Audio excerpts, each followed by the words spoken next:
Finally, your Seattle Seahawks get some good injury news. And yes, of course, it is heading into the bye week, but it does look like your Seattle Seahawks are going to get some players back when they take on the Washington Commanders in Week 9 of the NFL season. Which players are coming back? We'll get into that in today's video.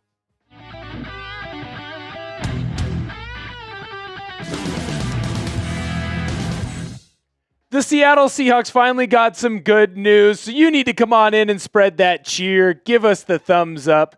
Go in, smash that like button, get hyped. Your Seattle Seahawks are back in action. They're going to be ready to go after this bye week. Everyone's getting healthy, and that's just what you needed to hear. So Mike Macdonald had his typical beginning of the week press conference, and he was able to release some names that have not been healthy in quite a while. Hawk Blogger with the tweet. Robbie Oots, Derek Hall, Devin Witherspoon, and Julian Love are all expected to be back after the bye week. Now, Robbie Oots, he might need a little bit more time to ramp up. He's obviously been on IR ever since he hurt his ankle against the New Orleans Saints. But I do think it is crucial that you are going to at least get the 3 defensive players back. And then Riley Mills, we finally get an update there as well. Obviously, the Notre Dame defensive lineman tore his ACL, had a big knee injury against Indiana in the playoffs there. You're hoping that maybe you get him back at some point this season. It does look like he's about a month away. This is huge news for your Seattle Seahawks, not just getting Devin Witherspoon and Julian Love back, because obviously when you get 2 of the big stars of your defense back, that's always going to help you. But more importantly, just getting the bevy of players back. Oots, Hall, Devin Witherspoon, Julian Love, key cogs in your team, all different roles, all different types of players, but getting them back is going to be huge because you already have one of the best defenses in the NFL. Just looking at the DVOA rankings, not only is your defense second overall, but you're doing a great job of stopping teams with both the pass and with the run. Doing a great job of when teams are supposed to get 3 yards on a 1st and 10 if they run the football to the left side, you make sure that they get less than that. If they're supposed to get more yards in their passing, of course, you make sure that they get less than that as well. So the thing that's most important to me here for your Seattle Seahawks is you've been a pretty dang good defense already.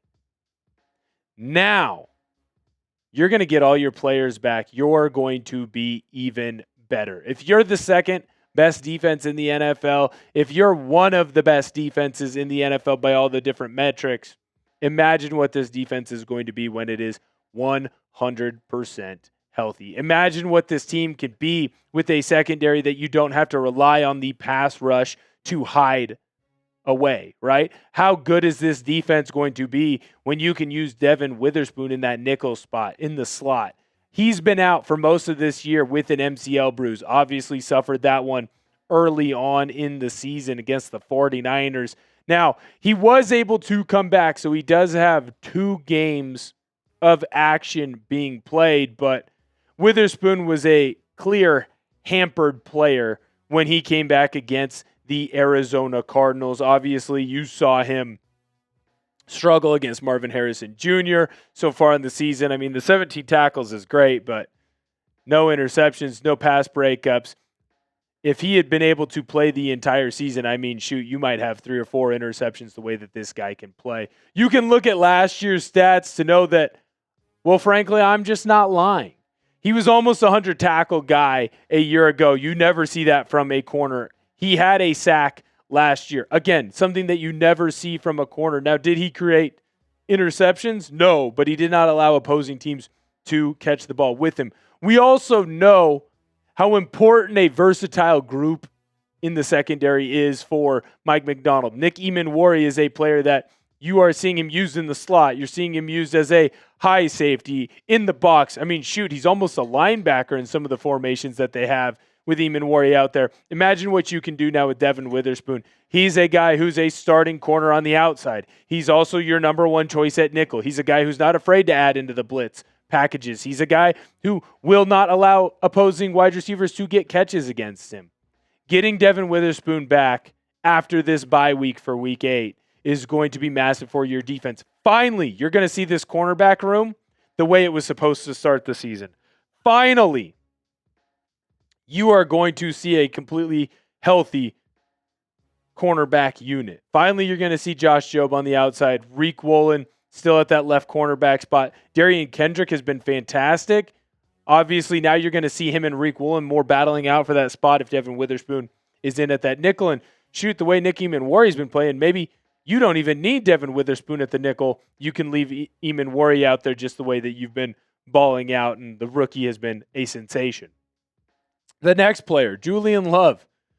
Getting your captain back of this defense. I know Ernest Jones has kind of taken over that role, but when you're looking at a lot of the miscommunication in the secondary, it's because you do not have Julian Love. Julian Love is the guy who barks out the orders, barks out the plays, makes the adjustments, makes the changes that are needed.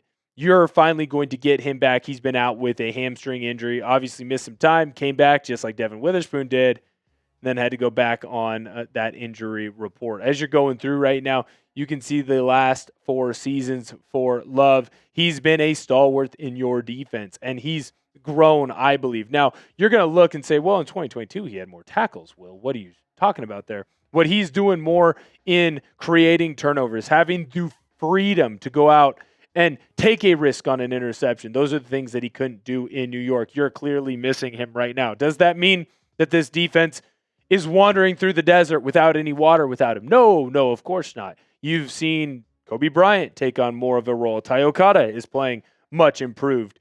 But if you can get that big, strong safety in Julian Love, that captain of your secondary, back, you're going to see a lot of growth in that unit. He is the captain of that secondary. I've said it over and over and over again. He is the guy that makes sure everyone is in the right spots. He's the guy who makes sure that there's no communication breakdowns. Imagine how much of an improved player Nick Eamon-Warrior is going to be when he has Julian Love having calls for him and making sure that he's lined up in the right spot. So if Eamon-Warrior has a question, he can go right to your captain. When you look at this safeties room, we've really only had this full and complete unit for one game.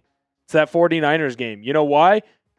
Because Nick Eamon-Warrior got hurt after 5 plays on that one. So you're finally getting healthy, finally getting in that correct spot. The last guy that I want to talk about on the defense is Derek Hall. Now, he's been out with an oblique injury. Those of you who don't know, it's that muscle that you have here on the side if you're very jacked. If you're not or you're confused, just say it's a core injury. Derek Hall missing has been, I don't want to say detrimental to this defense, but you saw how big of a deal it was with him not being able to go against the Tampa Bay Buccaneers.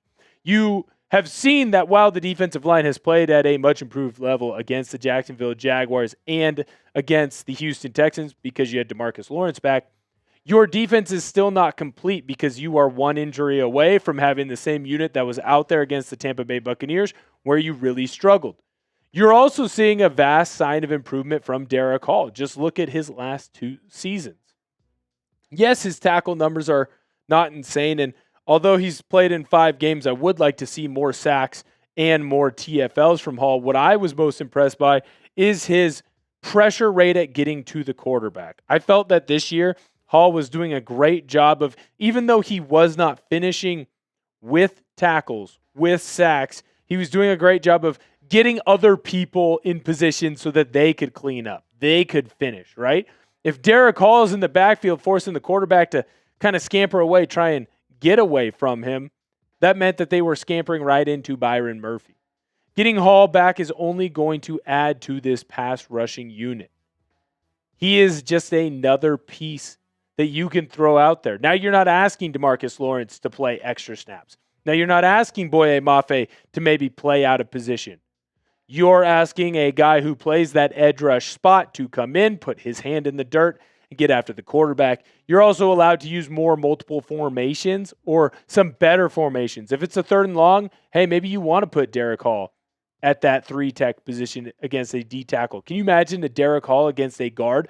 Michael Bennett used to just eat on this because he was faster and got to the spot much quicker than the guard did. When you look at the sack leaders for the Seahawks, obviously Seattle is getting to the quarterback, and I mean, shoot, 4 out of the 5 top sack getters are guys who have their hand in the dirt, or in the case of Nwosu, is lined up on the line of scrimmage. Derek Hall is one big game from joining this crew. The way that he's been getting in the backfield, the way he's been hitting quarterbacks, causing pressures, he's a player that could be in this spot. He's a player that could be here for this group. And like I said, all it takes is one. Byron Murphy's had multiple sack games. Uchenna Nwosu's had multiple sack games. DeMarcus Lawrence has had multiple sack games. You're just one away. Get excited. You got 3 players coming back on the defense for your Seattle Seahawks. Which player makes you most excited? You're going to go down in the comments and type DW if it's Devin Witherspoon. If it's Julian Love, JL. And if it's Derek Hall, DH. Let me know which player you're most excited to get back. And I'll, of course, have a conversation and respond to you later on. I want to talk about Robbie Ouzts coming back here in just a moment, but before I do, I need to let you know about today's proud sponsor, and that, of course, is Prize Picks. You and I make decisions every day, but on Prize Picks, being right can get you paid. Don't miss any of the excitement this season on Prize Picks, where it's good to be right. Prize Picks is simple to play. Just pick more or less on any 2 to 6 player stat projections, and if your picks are right, you could cash in. Prize Picks invented the flex play, which means you can still cash out if your lineup isn't perfect. You can double your money even if one of your picks does not hit. Prize Picks is the best way to win cash this football season. Which players are going off? Which ones are overhyped? Make your picks in less than 60 seconds. Turn your takes into cash all season long on Prize Picks.